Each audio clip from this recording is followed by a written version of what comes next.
গল্প সে আমার সন্ধ্যা প্রদীপ পর্ব ১ লিখেছেন নুসরাত সুলতানা সেজুতি। সুন্দরী চলেছে একা পথে, সঙ্গী হলে দোষ কি তাতে? রাগ করো না সুন্দরী গো, রাগলে তোমায় লাগে আরও ভালো। ও সুন্দরী। পঞ্চদিক পুরুষালী উচ্চকণ্ঠে গান গাইতে লাগলো। পুরুষ কণ্ঠ শুনে থমকে দাঁড়ালো মেয়েটি।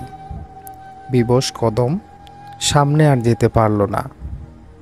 বুক কাঁপল সবেগে, কম্পিত চোখে ঘাড় ফিরে চাইল। রাস্তার পাশ ঘেঁষে একটি কড়া লাল জিপ আর ৮খানা বাইক দাঁড়ানো। প্রতিটি গাড়ির দখলদারিতে এক একজন তাগড়া সবল যুবক, প্রত্যেকের চকচকে জলজলে দৃষ্টি এই দিকেই। মেয়েটি তত্র গুটিয়ে এলো। এতগুলো ছেলের এমন চাহনিতে অস্বস্তিতে কাঠ হলো তার দেহ। হাত দিয়ে মুছে নিল ঘাম। ফের হাঁটা দিতেই শাফিন লাফ দিয়ে এসে সামনে দাঁড়ায় মেয়েটির। স্যাঁত করে উঠল মেয়েটির শীর্ণ বুক। পিছিয়ে গেল এক পা। ভীত চোখে চাইল কালো গোত্রের ছেলেটির দিকে। বেশ কদিন ধরে শাফিনের হয়রানির শিকার সে। শাফিন পাখির ডানার মতো দুই হাত মেলে দিল, নীরবে প্রদান করলো বাধা। মস্তক ঝুঁকিয়ে শুধালো, কোথায় যাচ্ছে সুন্দরী এই অধমকে রেখে? মেয়েটির কম্পিত স্বর, পথ ছাড়ুন প্লিজ। সে কি এখনও ঠিকঠাক কিছু ধরলামই না আর ছাড়তে বলছো? পাশ থেকে হুহা করে হাসির রোল পড়ল অমনি। মজার কিছু শোনার আহ্লাদে লুটিয়ে পড়ল এক একজন। মেয়েটি মাথা নোয়ালো লজ্জায়। শাফিন হাসে। মেকি বিনম্র কণ্ঠে বলে, ফোন নাম্বারটা দাও না, ব্যাস শুধু রাতে একা যখন লাগবে তখনই কল করবো, আর কিচ্ছু না।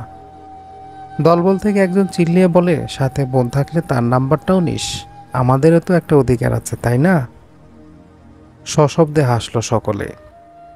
সমস্বরে জানালো, হ্যাঁ হ্যাঁ ঠিক ঠিক। মেয়েটি কালো মুখ আর শঙ্কিত লোচনে চারপাশ চাইল।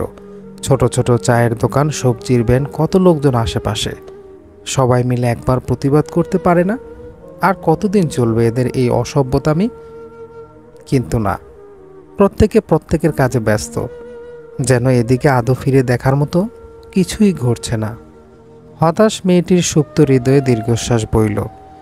শাফিনের সাথে তর্কে না যাওয়ার বার্তা চলল তার স্নায়ুতে। চোখ নামিয়ে পাশ কাটাতে চাইল চুপচাপ। বিধিবাম বাদ সাধল শাফিন।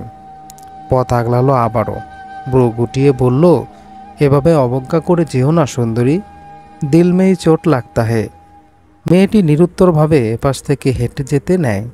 শাফিন অমনি গলায় ঝোলানো ওড়নার এক মাথা টেনে ধরল। চমকে দাঁড়িয়ে গেল মেয়েটি। শাফিন বলল, এত ভাব দেখাচ্ছ কেন? ফোন নম্বরটা না দিলে আজ তো যেতে দিব না তোমাকে। এতক্ষণের শান্তরূপী মেয়েটি ওড়নায় হাত পড়ায় নিমিষে জ্বলে উঠল কেমন জানি। ফিরে চেয়ে শক্ত গলায় বলল, ওড়না ছাড়ুন। শাফিন শুনল, তবে মানল না। উল্টো এক ঝটকায় সম্পূর্ণ ওড়নাখানা লুফে নিল তার নিজের হাতের মুঠোয়। মেয়েটি ভরকে ওঠে, স্তব্ধ হয়ে যায়। শূন্য বুকের দিকে চোখ বুলিয়ে লজ্জায় মিশে যায় ভূপৃষ্ঠে। পরপর কঠোরবর্তী অগ্নি নিয়ে বলল, অসভ্য ইতর, জানোয়ার কোথাকার! রাস্তাঘাটে মেয়েদের ওড়না ধরে টানতে লজ্জা করে না? এত ওড়না ধরার যখন শখ, বাড়ি গিয়ে নিজের বোনের ওড়নাটা ধরতে পারিস না? শাফিনের উজ্জ্বল মুখ বিবর নিভে গেল। মাঝ রাস্তায় অপমানে থমথমে হয়ে গেল তার চেহারা। চাইল নিজের দলবলের দিকে। হা করে তাকিয়ে এক একজন। হাসি মুখটা ওদেরও মুছে যাচ্ছে। তবদা খেয়েছে স্পষ্ট। শাফিন নাক ফুলিয়ে দাঁত খিচে শুধালো, কি বললে তুমি? মেয়েটির রুষ্ট কণ্ঠ, যা বলেছি শুনিসনি? ওড়নাটা দে আমার। শাফিনের হৃদয় কপালে ওঠে। তাকে তুই তোকারি করছে মেয়েটা। ফের চাইল বন্ধুদের দিকে। অভিযোগ করল, দেখলি বিট্টু, তুই থাকতে তোর সামনে এমে আমাকে কী সব আজে বাজে গালাগালি দিল। তুই তোকারি করলো, কিছুই করবি না তুই? ওপাশ থেকে উত্তর এলো না। জিপের ফ্রন্ট কাছে শুয়ে থাকা ছেলেটা তখনও নির্বিকার। মাথার নিচে আড়াআড়ি হাত, ঠোঁটের ভাঁজে উষ্ণ সিগারেট, নাক মুখ দিয়ে ছুটছে বেসামাল ধোয়া। মিরাজ হাঁটু ধরে নাড়া দিল, ডাকলো, এই বিট্টু। আকাশ থেকে চোখ এনে চাইল তীব্র।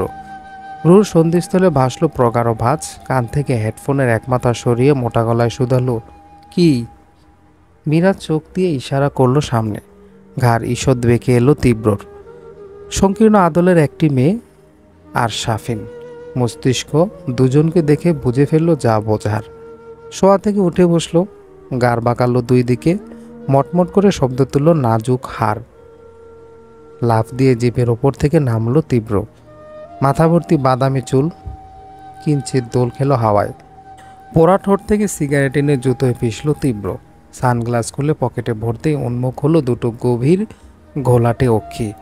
তীক্ষ্ণ রশ্মিতে জ্বলে উঠল তা। দেখতে ঠিক হীরক চূর্ণের পাথর সম। তীব্রকে উঠতে দেখেই মেয়েটি ঘাবড়ে যায়। আশপাশটা একটু সহযোগিতার আশাতে তীব্র এসে দাঁড়ায়। চোখে আর মুখে বিরক্তি, সিগারেটের কড়া গন্ধে শ্বাস আটকে এলো মেয়েটির। তীব্র শাফিনের দিকে চাইতেই সে আপনা আপনি উদ্বেগ নিয়ে বলল, এই মেয়ে আমাকে জানোয়ার বলেছে, তুই বলে সম্বোধন করেছে, আরও অনেক গালি দিয়েছে। দোস্ত, একটা বিহিত কর।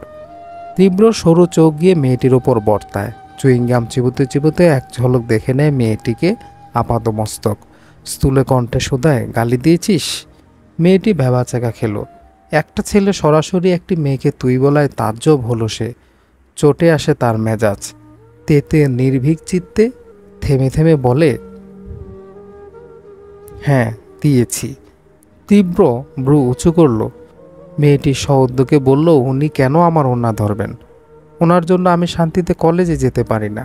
আচ্ছা, আপনাদের লজ্জা করে না এভাবে রাস্তায় বসে মেয়েদের বিরক্ত করেন? শিক্ষা পাননি পরিবার থেকে?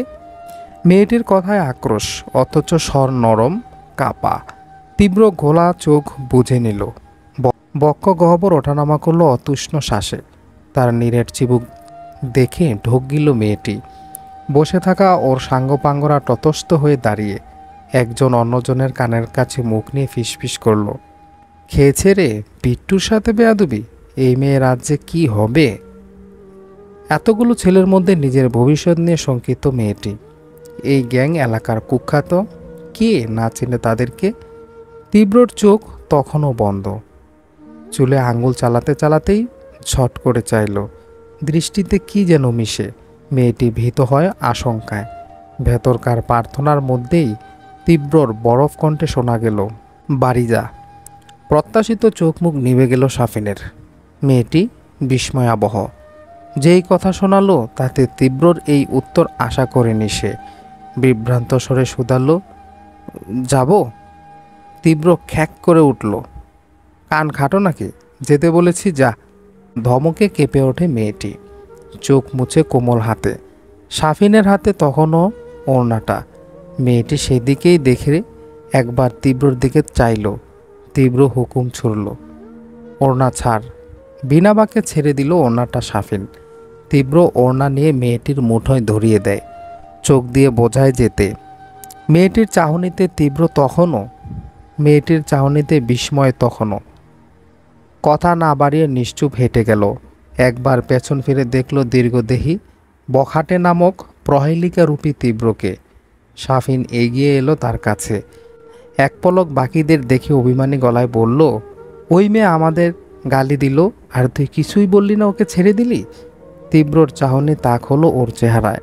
ঠান্ডা দুটো চোখ, কণ্ঠে শীতলতা। আগেও বলেছি মেইলি ব্যাপারে আমাকে একদম জড়াবি না। ডিস্টার্ব করছিলি ভালো কথা, ওড়নাটা ধরলি কেন? শাফিন মুখ কালো করে বলল, উত্তেজিত হয়ে পড়েছিলাম। তীব্র আরেকটু ঘনিষ্ঠ হয় ওর কাঁধে এক হাত রেখে চাপা অথচ কড়া কণ্ঠে বলে, রাস্তা না হলে থাপড়ে তোর দাঁত ফেলতাম এখন। আমি কি করলাম? তীব্রর বাকিটুকু শোনার আগ্রহ হলো না। তার নিষ্পৃহতা দেখে শাফিন থেমে গেল মাঝপথে। ও এসে আবার ডিঙ্গিয়ে উঠল জিপের ওপর। আর বাজে এক পায়ের ওপর অন্য পা তুলল। অঞ্জলি পুটে জ্বলে উঠল ম্যাচের কাঠি। নিপুণ ভঙ্গিতে ধরালো সিগারেটের মাথা। নিজের মতো আওড়ালো, দুনিয়ার সব থেকে দুর্বল জিনিস হচ্ছে নারী। অল্পতে কাঁদবে, ভয় পাবে। এদের বিরক্ত করে ভয় দেখিয়ে মজা নেই। তীব্র ওরফে রেজা তালুকদার হলো টর্নেডো। এই জ্বর সামলানো এদের সাধ্যের বাইরে। তাই তোদের যা ইচ্ছে কর, জাহান্নামে যা। মানা করেছি, কিন্তু এইসব লেম নিয়ে আমাকে নেক্সট টাইম টানলে খুব খারাপ হবে। শাফিন মাথা চুলকাতে চুলকাতে শুকনো মুখে এসে আগের জায়গায় বসল। তীব্রকে বিচারের আশায় ডেকে হতাশ সে ফেলল ব্যর্থ নিঃশ্বাস। রাস্তার ওপারে টং দোকান হতে দৃষ্টিগুলো ফেরত আসে। এতক্ষণে নাটকের প্রত্যক্ষ নীরব দর্শক ওনারা সবাই নিশ্চুপ, নিরুৎসাহিত। কথাবার্তায় স্পষ্ট কানে না গেলেও দৃশ্য দেখেছেন পরিষ্কার। কিন্তু বেঞ্চে বসা খোরশেদুল হাওলাদার ফোঁসফোঁস করে উঠলেন, উষ্ণ কণ্ঠে বললেন, কত বড় বেয়াদব! রাস্তার মধ্যে একটা মেয়েকে এইভাবে হেনস্থা করলো, কেউ কিছুই বলল না। আমার তো ইচ্ছে করছে ঠাস করে গিয়ে একটা চর বসিয়ে দিয়ে আসে। দোকানে বসা লোকজন ফিরে চাইল ওনার দিকে। দোকানি সবুজ কচি পানে জর্দা ঢালতে ঢালতে শুধালেন, এলাকায় নতুন নাকি ভাই সাব? উনি বললেন, জি, 3 দিন হলো এখানে আসলাম। মুখোমুখি লোকটা সবাইকে বলে দিল, এই জন্যই তো বলি, পুরনো হলে আর এসব বলতেন না ভাই। ব্যাপার না, কয়েকটা দিন থাকুন এ পাড়াতে, তাহলেই সব বুঝে যাবেন। খোরশেদুলের গলায় কৌতূহল। কেন বলুন তো? দোকানি জবাব দিলেন, কেন আর কি, নিজেই বুঝবেন। ওই ছেলেগুলোকে কারো কিছু বলা তো দূরের কথা, চোখ তুলে দেখারও সাহস নেই। খোরশেদুল প্রকাণ্ড জিজ্ঞাসু চোখে মুখে চাইলেন। তিনি নিজেই বললেন, এই যে 7-8 জন দেখছেন, এরা হলো একটা গ্যাং, বিট্টু মাস্তানের গ্যাং। শুধু এরা নয়, আরও আছে এই দলে। দিনের বেশিরভাগ সময় এই রাস্তায় এখানে বসে থাকে, মেয়েদের বিরক্ত করে। প্রতি মাসে এলাকার সব দোকান থেকে তারা চাঁদা তোলে। দিলে ভালো, না দিলে আন্দাজ করুন কি অবস্থা করে। কত দোকানপাট যে ওরা ভেঙেছে, কতজনকে দেখলাম হাসপাতালে যেতে। তবে আমাকে দিতে হয় না চাঁদা, ওরা আমার দোকানের নিয়মিত কাস্টমার। খোরশেদুল আওড়ালেন, বিট্টু মাস্তান? জি, জিপে বসে থাকা ছেলেটাই বিট্টু, পালের গোদা। এক ডাকে সবাই বিট্টু নামে চেনে। ওর ভয়ে এই এলাকা না, আশেপাশের সব এলাকাই কাঁপে। এসেছেন তো শখে, আস্তে ধীরে বুঝবেন। খোরশেদুল অবিশ্বাস্য কণ্ঠে বললেন, কি যে বলছেন আপনারা, আমি তো কিছুই বুঝতে পারছি না। বর্তমানে এরকম হয় নাকি? একটা গ্যাং দিনের বেলায় সব মারপিট করে, গুন্ডামি করে, আর কেউ কিচ্ছু বলে না? অন্যজন জানালেন, কি বলবেন ভাই, কার এত সাহস? এই যে ধরুন, আপনার মতো ওদেরকে ভালোভাবে না চিনে কিছু বলতে যায়, তারপর চোখ মুখ ফাটিয়ে হাসপাতালে নয়তো ঘরে পাঠিয়ে দেয়। প্রাণের মায়া সবারই তো আছে, বলুন। তিনি হতবাক হয়ে বললেন, সাধারণ মানুষ কিছু বলবে না বুঝলাম, কিন্তু দেশে তো আইনকানুন আছে নাকি? আপনারা পুলিশে কমপ্লেন দিচ্ছেন না কেন? উপস্থিত 4 জন হেসে উঠলেন। আশ্চর্য হলেন খোরশেদুল নিজেও। এমন গুরুতর কথাটায় হাসির কি হলো? দোকানি শুধালেন, আপনি জানেন বিট্টু কে? খোরশেদুলের চোখ মুখে আগ্রহ। উনি বললেন, ও হলো স্বরাষ্ট্রমন্ত্রী জামশেদ তালুকদারের ছেলে। ওর নামে পুলিশে কমপ্লেন দেবে কার সাধ্য বলুন তো? আর দিলেও তো বিট্টু জেলে টিকবে না, বরং যে ওকে জেলে ভরার সাহস করবে সেও শেষ। বাকরুদ্ধ খোরশেদুল। বিহব্বল চোখ দুটো ঘুরে এলো ওপারের ছেলে সভা হতে। নির্জীব দৃষ্টি পড়ে রইল ফর্সা, স্বাস্থ্যবান, অগোছালো শার্ট পরুয়া বিলাই চোখের তীব্রর ওপর। একজন শুধালেন, বাড়িতে মেয়ে আছে ভাই? বিলম্বে জবাব এলো, জি। তাহলে সাবধানে থাকতে বলবেন, ওদের খপরে পড়লে কি যে হয়। এটা তো ডেমো দেখলেন মাত্র, আমরা ভাই পুরাতন, অনেক কিছুই জানি। খোরশেদুল ঘেমে গেলেন। সুতির পাঞ্জাবি লেপটে গিয়েছে পিঠে। গতিতে দুশ্চিন্তায় হাবুডুবু খেলেন। ঘরে দুটো শেয়ানা মেয়ে, স্কুল কলেজে যাতায়াত অহর্নিশ। এইরকম পরিস্থিতি হলে কিভাবে কি করবেন বুঝতে বাকি নেই তার। এই এলাকায় আসা জীবনের মস্ত বড় ভুল। দোকানি শুধালেন, চায়ে কয় চামচ চিনি দেব ভাই? সম্বিত ফিরল ওনার। ফ্যাস জবাব দিলেন, না খাবো না, আজ আসি। বাজারের ভারী ব্যাগটা হাতে তুলে টিনের ছাউনি থেকে বেরিয়ে এলেন খোরশেদুল। গন্তব্যে হাঁটা ধরলেন টালমাটাল কদমে। বাকিরা বলাবলি করল, গল্প শুনেই ঘাবড়ে গেছে, দেখলেন না জানি কয়েক ঘন্টা অজ্ঞান হয়ে থাকতো। কড়াইয়ে মুরগির মাংসের মধ্যে দুধ ডাললেন সালমা বেগম। রোস্টের গ্রান তখন ছোটাছুটি করছে পুরো বাড়িময়।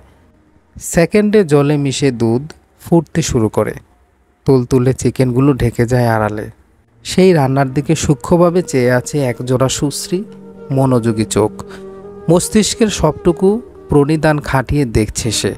সালমা বেগম ঢেকে দিলেন তরকারি, ফিরে চাইলেন এদিক, পুরো গুটিয়ে শুধালেন, গরমের মধ্যে দাঁড়িয়ে আছিস কেন? ঘরে যা। রিনঝিনে কণ্ঠে নম্র আবদার এলো, বাকিটুকু আমি শেষ করব মনি। মৃদু হাসলেন সালমা, তুষ্ট চোখে বললেন, সম্মুখের মেয়েটিকে। কাটা কম্পাস দিয়ে অঙ্কিত নিখুঁত গোলাকার মুখটা যখনই দেখেন ভেতরটা লুটিয়ে আসে হিমে। পুষ্পিতা, নামের মতন স্নিগ্ধ হুবহু, টুকটুকে সজীব, গোলাপের ন্যায় ললিত, শুভ্র একখানা আদল। সকাল থেকে অনেক করেছিস মা, আর কিছুই লাগবে না, একটু বিশ্রাম নিয়ে গিয়ে। বিশ্রাম লাগবে না আমার, আমি সালাদ কেটে দেই। সালমা হার মেনে বললেন, আচ্ছা দে। সেকেন্ডে বাটি নিয়ে বসে গেল পুষ্পিতা। শশা, লেবু আর গাজর কাটায় ব্যস্ত হলো পেল্লব হস্তযুগল। সালমা দাঁড়িয়ে দাঁড়িয়ে দেখছেন। পুষ্পিতার মনোনিবেশ তখন বটির ধারে। নিপুণ হাতের কাজে খুঁত পাওয়া বড়ই মুশকিল। ভদ্রমহিলার ঠোঁটে হাসি লেগে রয়। একটা সময় লম্বা ভারী নিঃশ্বাসে বক্ষপট ওঠানামা করে। পুষ্পিতার প্রতি অলিক মায়া ছড়িয়ে আসে কোঠরে। এত সুন্দরী গুণী মেয়ে, অথচ অনাথ। মা নেই, বাপ তো থেকেও নাই। তিনি যথেষ্ট চেষ্টা করেন আদর করার মেয়েটিকে, বুকের মধ্যে আগলে রাখার, কিন্তু মায়ের সমতুল্য কি আর হয়? তার চিন্তার মধ্যেই কলিং বেল বাজল। সালমা বেগম হাঁক ছুড়লেন, মিথিলা, দরজাটা খুলে দে তো, তোর বাবা এলেন বোধ হয়। অবিলম্বে জবাব এলো, পারবো না আমি। চোখ মুখ কুঁচকে ফেললেন সালমা, বিড়বিড় করে বললেন, বেয়াদব। পুষ্পিতা কাজ ফেলে উঠে দাঁড়ালো, আমি যাচ্ছি।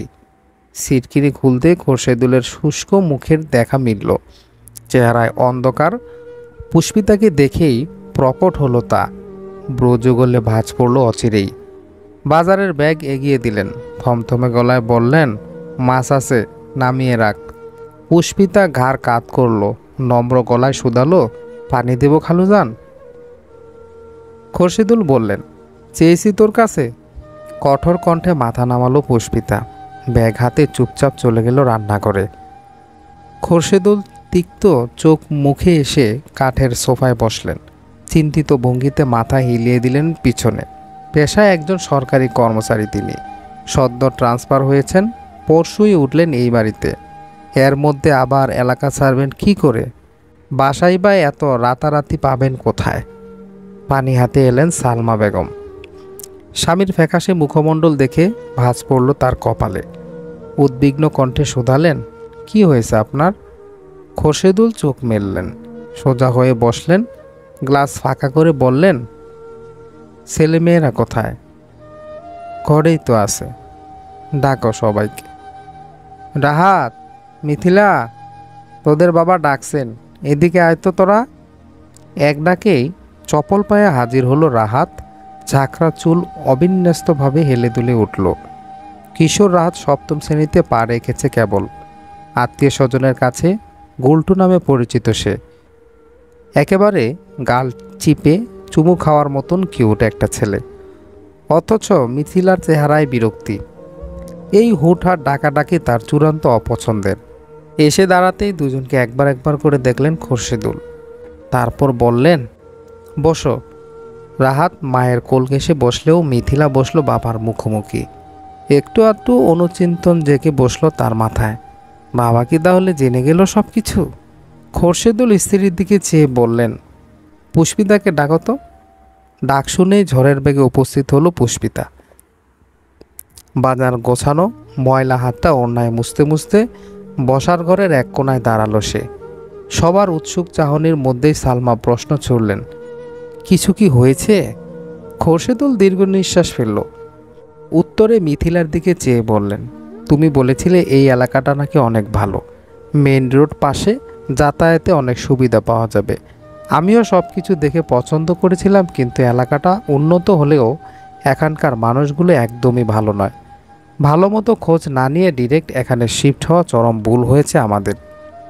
মিথিলা উস্কো খুস্কো ভঙ্গিতে শুধালো, কেন বাবা? বাসাটা তো খুব সুন্দর। তিনি বললেন, আমি বাসার কথা বলছি না, পাড়ার কথা বলছি।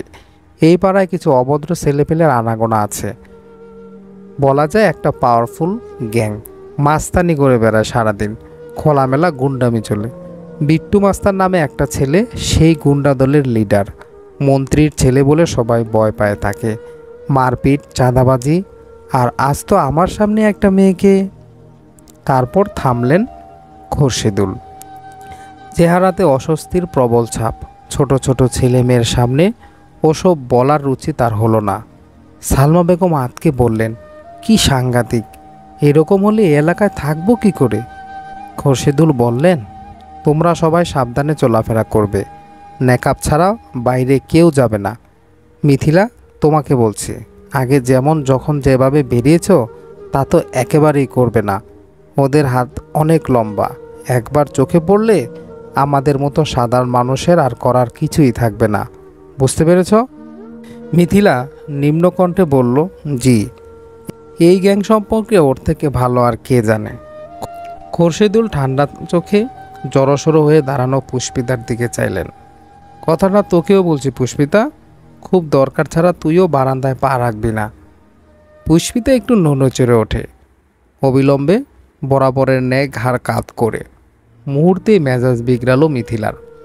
বাবার এমন হুঁশিয়ারির যথার্থ অর্থ সে জানে এবং বোঝে। পুষ্পিতা দেখতে সুন্দরী বলে তাকে এরকম সাবধান করছে তার বাবা। তাই ওপরে নিশ্চুপ রইলেও ভেতরে ভেতরে ফুঁসে উঠল তার সৌন্দর্য নিয়ে। সালমা বেগম বললেন, ও তো বেরিয়ে হয় না, আর এখন তো পরীক্ষাও শেষ। অনার্সে ভর্তির আগে ওর আর বাইরে তেমন কাজ নেই।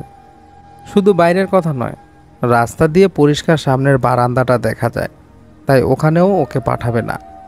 মিথিলার বিরক্ত লাগছে সব কিছু। অধৈর্য কণ্ঠে বলল, এখন আমি রুমে যাই আব্বু। ঠিক আছে, যাও। পুষ্পিতাকে একবার তপ্ত আঁকিতে দেখে রুমে ঢুকলো মিথিলা। এদিকে মেয়েটার মুখ আটকে ছোট হয়ে আছে, মাথায় ঘুরছে বিট্টু মাস্তার নামটা। কাছাকাছি একটা শিশু পার্ক আছে শুনেছিল।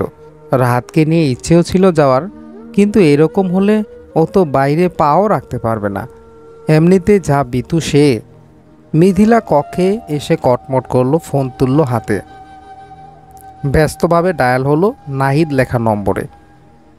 ওপাশে ব্যক্তিটা ফোন হাতেই রেখেছিল, সেকেন্ডে ফোনটা রিসিভ হলো। অনুযোগ জানালো, ফোন ধরছিলে না কেন?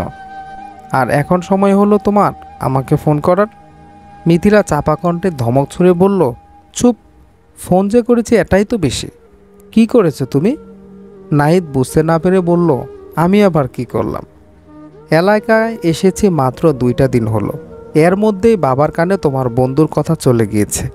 দলবল নিয়ে নাকি তোমরা একটা মেয়ের সাথে কি করেছো? নাহিদ উদ্বেগ নিয়ে বলল, কখন? না না, আমি তো কিছু করিনি। আমি এলামই একটু আগে। যা করার হয়তো ওরাই করেছে, কিন্তু আঙ্কেল দেখলেন কখন? ওসব আমি জানি না। বাবা যদি জানতে পারে তুমি ওই গুন্ডা বিট্টুর বন্ধু, জীবনেও তোমার সাথে আমাকে বিয়ে দেবে না। মানেটা কি? আমার বন্ধুর সাথে বিয়ের কি সম্পর্ক? সম্পর্ক আছে, অবশ্যই আছে। যে ছেলে একটা গুন্ডার লেজ ধরে ঘোরে, আমিও বা তাকে বিয়ে করব কোন দুঃখে? নাহিদের স্বর পুরু হলো। কি বলতে চাও? মারিয়া কাটকাট জবাব দিল, বলতে চাই পরবর্তীতে ঝামেলা হওয়ার আগে আমাদের একটা সিদ্ধান্তে আসা প্রয়োজন। সে একটু দম ফেলে ঠোঁট বেজালো জিবে, বলল, দেখো, কথাটা তোমাকে বলা হয়নি, ভাবছিলাম বলবো। আজ সন্ধ্যায় পাত্রপক্ষ আমাকে দেখতে আসবে। নাহিদ আর্তনাদ করে উঠল, কি? আস্তে! এত অবাক হওয়ার কি আছে? মেয়ে যখন বড় হয়েছে, পাত্রপক্ষ তো তখন আসবে ঘন ঘন। ও আচ্ছা, এই জন্যই তুমি 2 দিন ধরে আমার ফোন ধরছিলে না, তাই না? ব্যস্ততার অজুহাত দিচ্ছিলে। তুমি যা ভাবো ভাই তাই। আমারও একটা লাইফ আছে। তুমি এখনও বেকার, তোমার সাথে আমার ভবিষ্যৎটা কি? বেকার হলেও তোমার কোনো ইচ্ছে কি আমি অপূর্ণ রেখেছি? যখন যেটা আবদার করেছো দেইনি, আর তুমি ভবিষ্যৎ নিয়ে ভাবছো? কেন? আমার ভালোবাসা কিছু না তোমার কাছে? ধুর, ভালোবাসা দিয়ে আমি কি পানি খাবো নাকি? বয়ফ্রেন্ড হিসেবে দুটো গিফট দিয়ে ছোট লোকের মতো আবার কথা শোনাচ্ছ? এত সব জানি না নাহিদ। ছেলে দেখতে আসবে, পছন্দ হলে আমি রাজি হয়ে যাব। তুমি ভাই ছেঁচড়ার মতো আমার পেছনে পড়ে থেকো না তো। সাথে ঘাট থেকে জেরে ফেলল নাহিদ নামের উটকো একটা আপদ।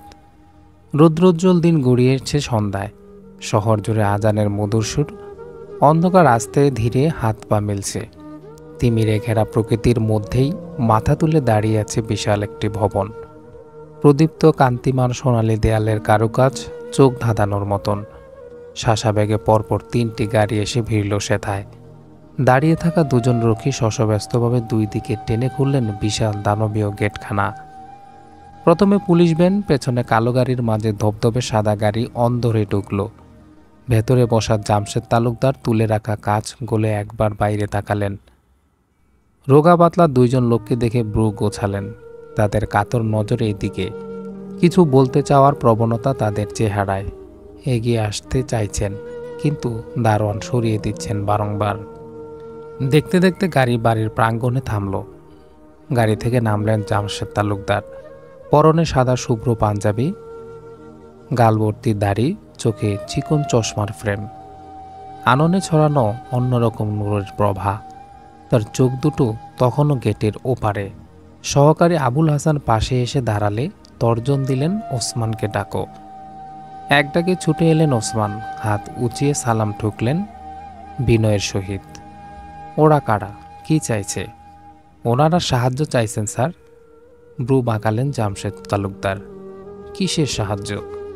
ওসমান মস্তক নিচু করে বললেন, ওদের মধ্যে একজনের দোকান ছোট স্যার ভেঙে দিয়েছেন, আর অন্যজন ওনার জিপ রাখার জায়গায় আইসক্রিমের ভ্যান রেখেছিলেন বলে সেটাতেও আগুন লাগিয়ে দিয়েছেন। জামশেদের শৈলপ্রান্ত সবেগে মসৃণ হয়। ছেলের কাণ্ডে মেজাজ চটে আসে তার। তার মতো দাপুটে মন্ত্রীর ছেলে রাস্তায় গুন্ডামি করে বেড়ায়, আবার লোকজন বিচার আনে বাড়িতে। ছি! আবুল হাসান রেগে বললেন, এত বড় সাহস! ছোট স্যারের নামে বিচার দিতে আসছে তারা বাড়িতে। তেরে যেতে নিলে জামশেদ হাত উঁচু করলেন। রাগ ঢাক ভেতরে চেপে শান্ত গলায় বললেন, ওদের দুইজনকে 10,000 করে টাকা দিয়ে দাও।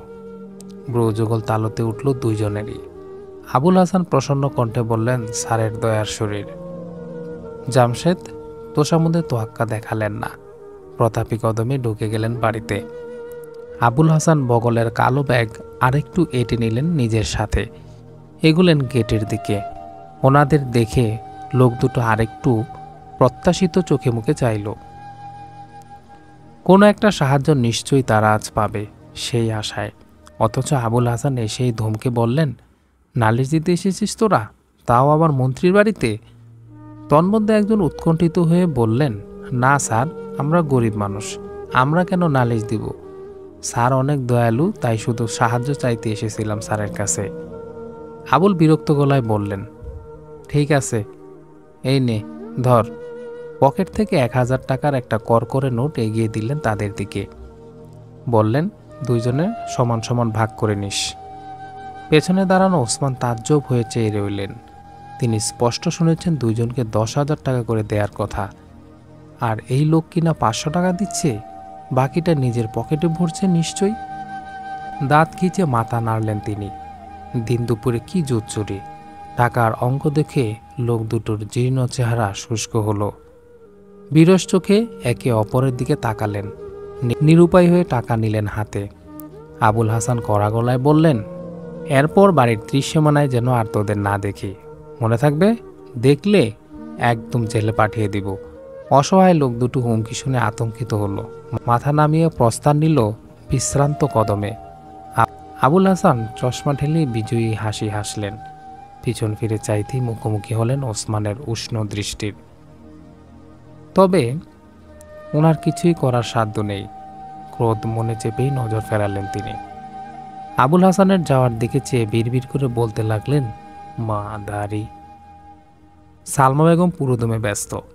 অতিথিরা কাছাকাছি চলে এসেছেন, রাতে খাওয়া দাওয়ার আয়োজন হবে এখানেই। ছেলে ইঞ্জিনিয়ার, মেয়ে পছন্দ হলে আজই পাকা কথা হবে তাদের মধ্যে। তিনি একবার চাইলেন টেবিলে ব্যস্ত পুষ্পিতার দিকে। ফল সাজাচ্ছে ও। সালমা ডাকলেন। পুষ্পিতা এগিয়ে এলো। হ্যাঁ মনি, তোর কাজ শেষ হয়েছে রে মা? না মনি, আর একটু বাকি আছে। আচ্ছা, ওগুলো অমনি থাকুক, তুই গিয়ে একটু মিথিলাকে তৈরি হতে সাহায্য কর, আর নিজেও একটা ভালো জামা পরে নিস আজকে। সুন্দর করে চুল বাঁধ গিয়ে যা। আমি তো ঠিকই আছি মনি। চোখ পাকালেন সালমা। যা বলেছি চুপচাপ কর। পুষ্পিতা আচ্ছা বলে ঘুরতেই স্তম্ভের ন্যায় সম্মুখে পড়লেন খোরশেদুল। চোখ মুখ কুচকে খ্যাক করে বললেন, সঙ্গের মতো দাঁড়িয়ে আছিস কেন, সর। পুষ্পিতা ভয় পেল, চুপসে সরে গেল পাশে। খোরশেদুল রান্নাঘরে ঢুকলেন। সালমা বেগম শুধালেন, ধমকালেন কেন মেয়েটাকে? কি করেছে ও? মন চেয়েছে তাই দিয়েছি। আচ্ছা, তোমার কি বুদ্ধিশুদ্ধি হাঁটুতে নেমেছে নাকি? সালমা বুঝতে না পেরে বললেন, আমি আবার কি করলাম? কি করলে মানে? তারপর দাঁত চেপে চাপা গলায় বললেন, তুমি পুষ্পিতাকে তৈরি হতে বললে কেন? ওকেও কি পাত্রপক্ষের সামনে নিয়ে যাবে? হ্যাঁ, ও তো মিথিলারই বোন। খোরশেদুল প্রতিমধ্যেই যেতে বললেন, ও মিথিলার বোন নয়, খালাতো বোন, আর আপন বোনে অনেক তফাৎ। তোমার বোনজি যখন পাত্রের সামনে যাবে, আমার মেয়েকে রেখে যদি ওকে পছন্দ করে ফেলে ছেলেপক্ষ, তখন কি হবে? সালমা বেগম হাঁ করে বললেন, এসব কি বলছো? ও তো এখনও ছোট, ছোট হলেও বিয়ের বয়স হয়নি। সালমা বেগম কেঁপে গেলেন। তেজি হাতে খুন্তি নাড়তে নাড়তে বললেন, পছন্দ করলে করবে, তুমি তো এমনিতেই ওকে পড়াতে চাও না। খাওয়ার কোটা দাও, এই সুযোগে বিয়ে দিয়ে বিদায় করব। সমস্যা কি?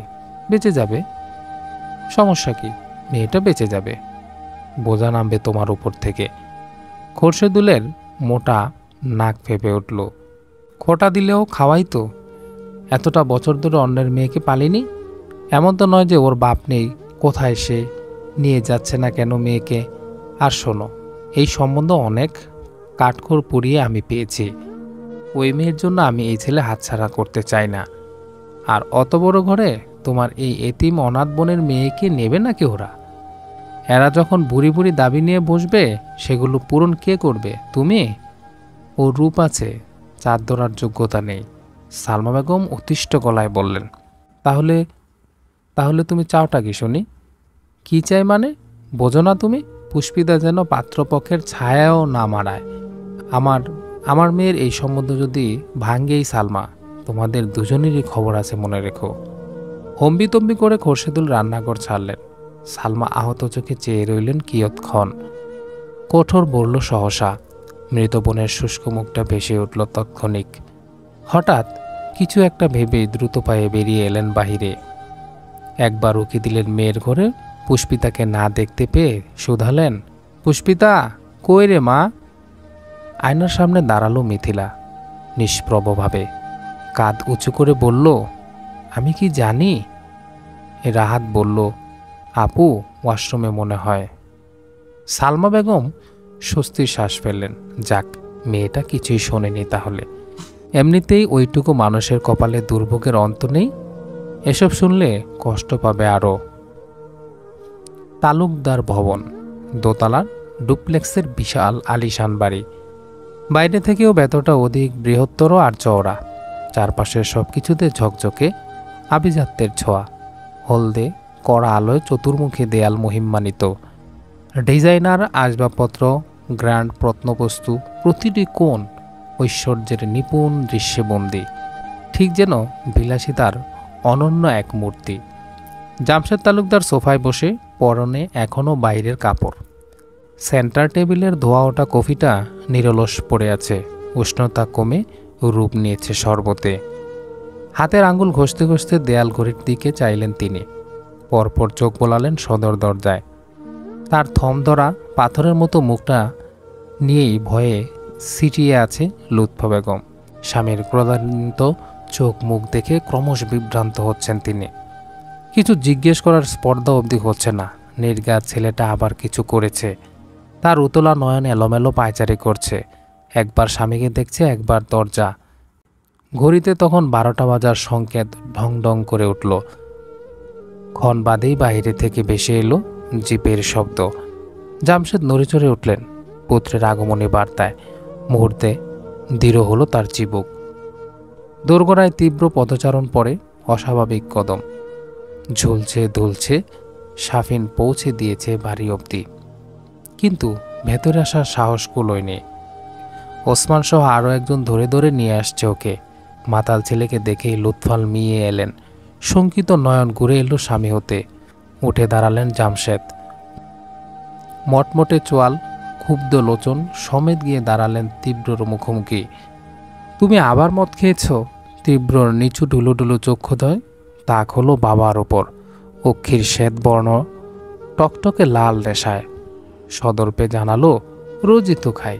জামশেদ ফুঁসে উঠলেন, তোমাকে আমি নিষেধ করেছিলাম তীব্র। নেশার ঘরে তীব্র খুব হাসল, তুচ্ছকণ্ঠে আওড়ালো, তীব্র ওরফে রেজা তালুকদার কারো নিষেধ মানে না। এটুকুতে জামশেদ বুঝে ফেলেন ছেলের বাকি কথা। কর্মচারীদের সামনে সম্মানের আহুতি বাঁচাতে থামিয়ে দিলেন ওকে।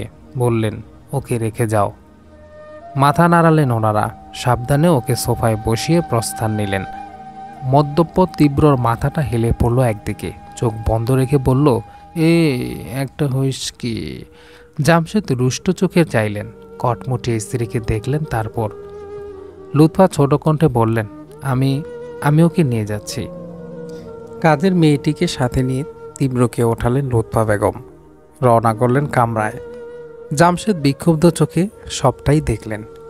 রাগে গায়ের সমস্ত রক্ত ফুটছে তার। কফির কাপটা সামনে পেয়ে ওটাকেই আছাড় মারলেন তুলে। নরম বিছানার স্পর্শ পেতেই উপুর হয়ে শুয়ে পড়ল তীব্র। তন্দ্রাচ্ছন্ন ফর্সা মুখ বিবল বালিশে গুজল। কাজের মেয়েটি বেরিয়ে যায়। লুৎফা এগিয়ে এলেন। অসহায় চোখে চেয়ে রইলেন ওর মুখের দিকে। চোখের কোণে টলটলে অশ্রু এসে ভিড়ছে। কাঁধে মাথা টেনে পাশে বসলেন। তীব্র সোনালি খাড়া চুলে বোলালেন কোমল হাতখানা।